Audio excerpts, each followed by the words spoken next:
Welcome back to AsArt. My name is Nick, and I have Kyle here with me. Go to Instagram, Pecos with a zero. He's a super talented artist. He also helped design. Actually, he designed the shirt. He didn't help. He designed the shirt of the Galavespians with the dragonfly. If you're a fan of the books and like the dragonflies, go to asart.space to get all your shirts and our audio video links. And yes, we have covered the Land of the Dead, the Harpies, Angels, the Authority, to the Knife, to you name it. We've been covering it, and we've been doing episode reviews. We really like the books, and we are enjoying the show. They're actually doing a pretty decent job adapting this crazy book, especially the third one. It's even crazier. It's not even as straightforward as the first book. So we're going to jump into a deep dive of the Mulefa. Mulefa are a species, and dare I say even a culture of sentient elephant things that are diamond shaped. Yeah. So super funky.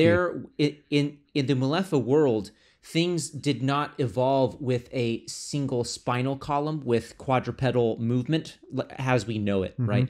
So in the Mulefa world, they have most of the organisms there are derived from a diamond sort of shape for their skeletons. So you have a leg up at the front, one leg at the back, and two legs on the side. So you have this sort of kite shape, right? And they do, and so essentially they take these seed pods from these giant trees and they use them as wheels for their front leg and their hind leg, and then push themselves with their two side legs to gain speed.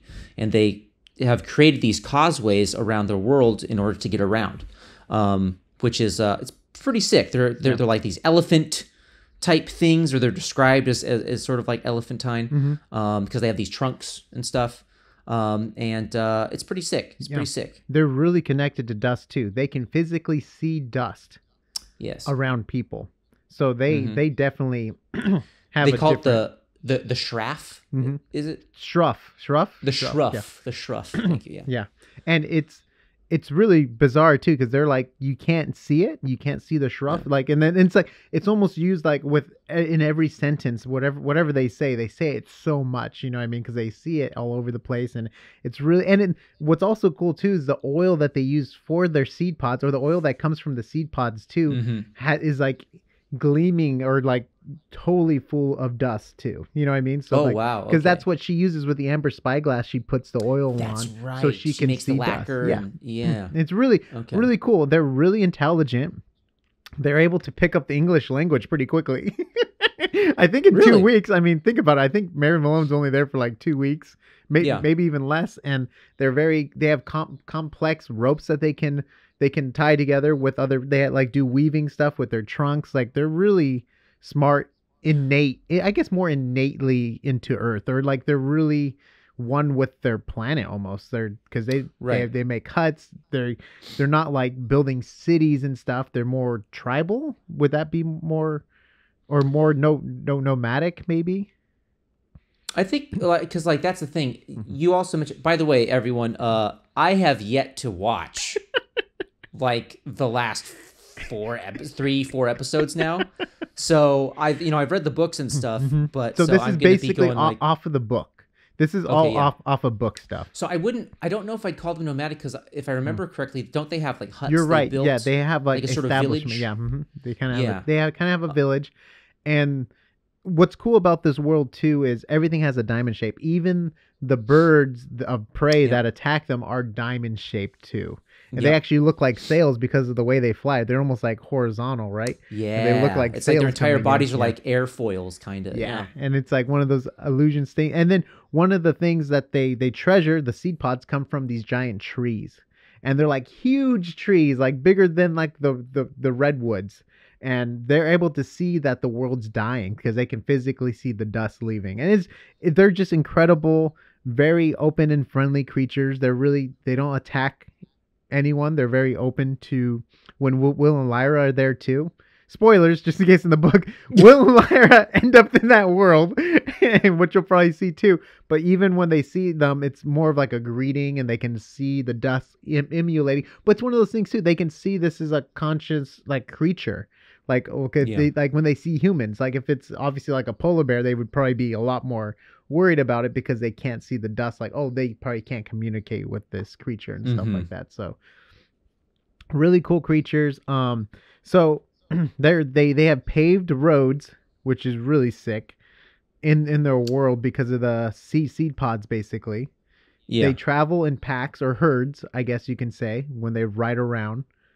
Yeah, Uh, doesn't like Mary Malone ride on them mistake too, them? right? Oh yeah, yeah. Doesn't she mistake them for like a motorcycle gang or Exactly. something? Yep. Yeah. Like in the distance, you're able to Yeah. ride on them. They can physically. They're big enough to carry humans on their backs, which they Wow. do with Mary Yeah. Malone. They let Mary, and then also Will and Lyra too. They let them ride on them when they take them to Mary Malone. Gosh, I was like really.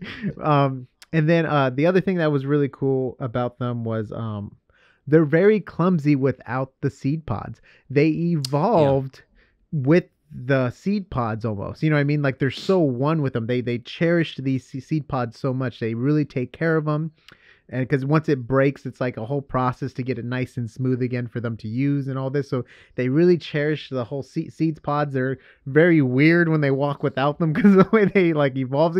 I believe like it doesn't like a hook go into the seed pod too. Yeah, they have some. Yeah, like I think it was Mary Like who a was making the claw, right? observation. She was at first before she saw them dismount from the seed Mm-hmm. pods. She's like, how did they evolve to where they have an enclosed axle system? Yeah. Right, like for their skeleton. Like that's Mm-hmm. crazy. That would have to be that it grows separately out of their interconnected, like skeletal frame. Yeah. And then she's like, oh wait, no, they actually detach with those like sort of hook hands. Yeah. That are like, yeah, they like. So they kind of It's hook into it like a tire or like a wheel so it can yeah. spin. So it's interesting too because now the show has come out and they did their version of Mulefa, and what it is basically just a ball that they put their palm over and they roll around it that way. That's the way Really? that's the way they do it with the design. We don't see them use it a lot either. The seeds pods are probably only like this big. Oh, They're not. okay. They're not. I always picture them a little larger in my head because the way they would. Yeah. Because they would drop from trees and it would like be a loud sound, right? It would be like Right. the cracking of the earth every time it dropped or something like something like an earthquake. Or no, maybe not that much big, but like So it was interesting to see their version on it. It was cool though because they had the they did it right with the leg in the front and the leg in the back, and Okay. you kind of just saw the other legs just kind of pushing along, kind of thing, and they were just. And I think there's only 2 shots so far of them actually rolling. Other than that, they're walking around all over the place in And the are show. they? So I've only seen limited images Mhm. of them. Do they have the diamond shape? They're kind of just like elephants. Yeah. Oh, furry elephants Yeah. with giraffe Mhm. nobules. Yep, exactly. Okay. There's no like unique, crazy design like you would picture in your head Okay. for a diamond shaped frame. I mean, they kind of have like a hump, but it just kind of looks like an elephant kind of. Yeah, it's nothing Well. too crazy because it is pretty crazy the designs when you try to get over your head. And that's like the Yeah. idea too, like about that world. Like it's breaking everything Mary knows, kind of thing. Like Yeah. this shouldn't work, and it's like that where she even starts to. I think she even like goes into a daydream too, where her body drifts. Her soul like drifts out of her body too with the dust. Or something. Like she really gets experimental in the book, like where she's like this lady of science, but then she goes back to like her faith roots or Touches her spiritual roots. her spiritual roots, I guess would be more of a correct way of saying it. But that's pretty much the Mulefa. I mean, and then one other thing too, where they live on plains, right? Yep. And like big Savanna, open like, areas, savanna. Where in the show they have them living amongst the trees, so which is like they're like Ewoks, but. Okay.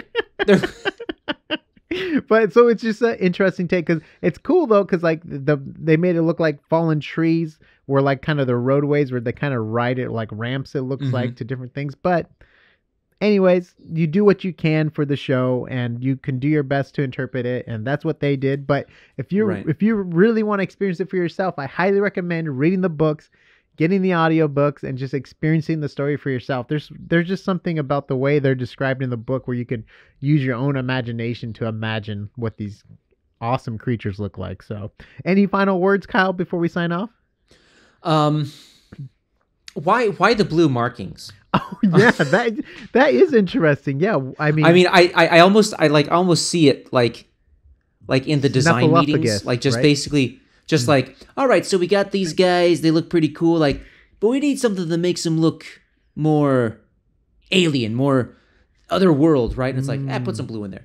Yeah, because I there's don't no know. mention of stripes or anything like that on them, huh? No, To my but knowledge. I mean, like, that's fine. Like, it's cool to give them markings. It's just the Blue? blue seems so out of place. Yeah, maybe like a I don't darker know. shade of their own color or something like that, right? Or Yeah, lighter. Well, that was a design choice which they it chose. So. was. It was. And you know what? That's totally fine. Yep, and they also Wouldn't have chose been my choice, but I still Yeah. I still applaud them for making the attempt. they also chose to not Yes. design a spyglass yet. Obviously, there's still 2 episodes left, but Yeah. where they're at in the story, the spyglass should have been made by now. She's already Nick told looking me at the this. trees and all. Nick told me this off camera, and I was like, "Come again? What? There's no spyglass? Okay." And on that note, go to Instagram and follow Kyle, Pecos with a 0. He's a super talented artist. He designs our cool shirts. If you would like the shirts, go to asart.space. You can find the cool Gallivespian shirt with the dragonfly, the way it should be. And you can also find all of our audio video links. Subscribe to stay updated, and we'll see you on the next AsArt. Merry words. Interesting. And they put Is their mouth like a too. human mouth? Like, can it, Well, are they able it's really hard to see their mouth because they have like a